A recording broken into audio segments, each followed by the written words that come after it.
আজকে এমন একটা রান্না আপনাদের সাথে শেয়ার করব।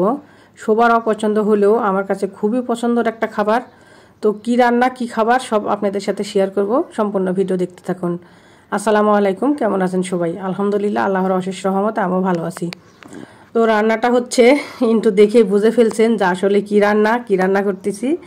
এই মাছটা আর কি ছোট বাচ্চা এমন কেউ নেই যে পছন্দ করে না, সবাই খেতে পছন্দ করে।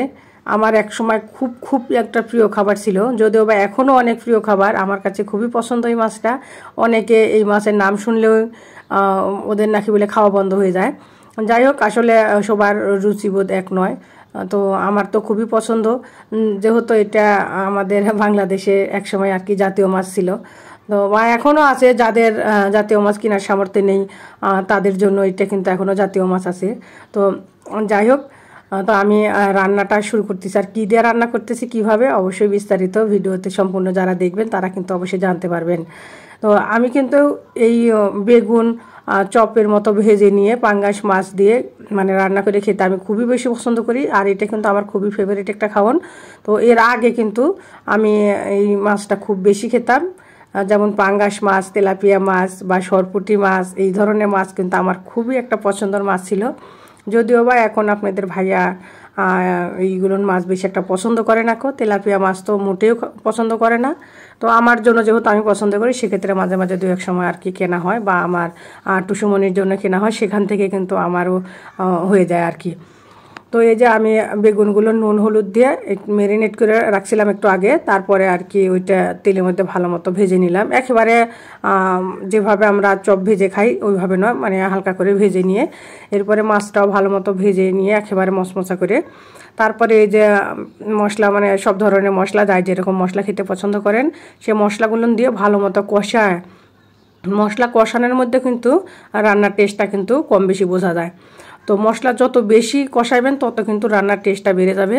তো যেহেতু এখানে ভাজা মাছ বা হচ্ছে বেগুনও ভাজা, সেক্ষেত্রে আমি আগে মশলাটা মানে পরিমাণ মতো ঝোলের পানি দিয়ে এটা আগে ফুটিয়ে নিয়ে তারপরে এই যে ভাজা মাছগুলো আগে দিয়ে দিব। বেগুন যেহেতু নরম, এটা একটু নাড়াচাড়া করলেই ভেঙে যাবে, এর জন্য আমি বেগুনটা পরে দিয়ে দিব। তো মাছটা আগে যে ফুটন্ত ওই ঝোলের মধ্যে দিয়ে দিলাম, দিয়ে এরপরে আমি একটু মানে ঢেকে রাখবো আর কি। ভালো মতো যখন ফুটে উঠে যাবে তখন আর কি এটার মধ্যে কিছুটা ভাজা জিরের গুঁড়া দিয়ে দিব। যেহেতু বেগুনটা নরম, দেওয়ার পরে কিন্তু ভাজা জিরে গুঁড়ো দিয়ে নাড়াচাড়া করা যাবে না, ভেঙে যাবে। তো সেক্ষেত্রে কিন্তু আমি আগেই দিয়ে নিব, বেগুনটা দেওয়ার আগেই। তো আসলে এই মাছ কার কার পছন্দ, কোন আপু ভাইয়ারা পছন্দ করেন অবশ্যই কিন্তু আমাকে জানাবেন। আমার কিন্তু খুবই পছন্দ, মানে এটা আর কি বলবো, বলার কিছু নেই কেউ। যদিও বা আমার কিন্তু এই ধরনের মাছ না খাওয়াটাই বেশি ভালো আমার জন্য। তো কিন্তু আমার পছন্দ, এর জন্য আমি মাঝে মাঝে না খেয়ে আর কি পারি না। তো খেতে ইচ্ছা করে, যে মন যেটা চায় সেটা তো অবশ্যই কম হোক আর বেশি হোক খেতে হবে। তো আজকে মরে গেলে কালকে 2 দিন। তো যাই হোক, তো এই যে বেগুনটা দিয়ে দিলাম, মানে ফাঁকা ফাঁকা যে জায়গাগুলো ছিল সেগুলো দিয়ে দিলাম, যাতে নাড়াচাড়াতে ভেঙে না যায়।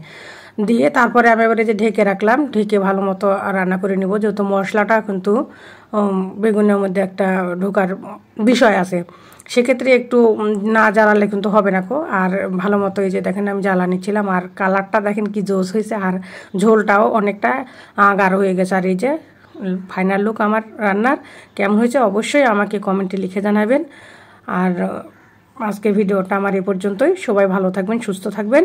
আল্লাহ হাফেজ, আসসালামু আলাইকুম।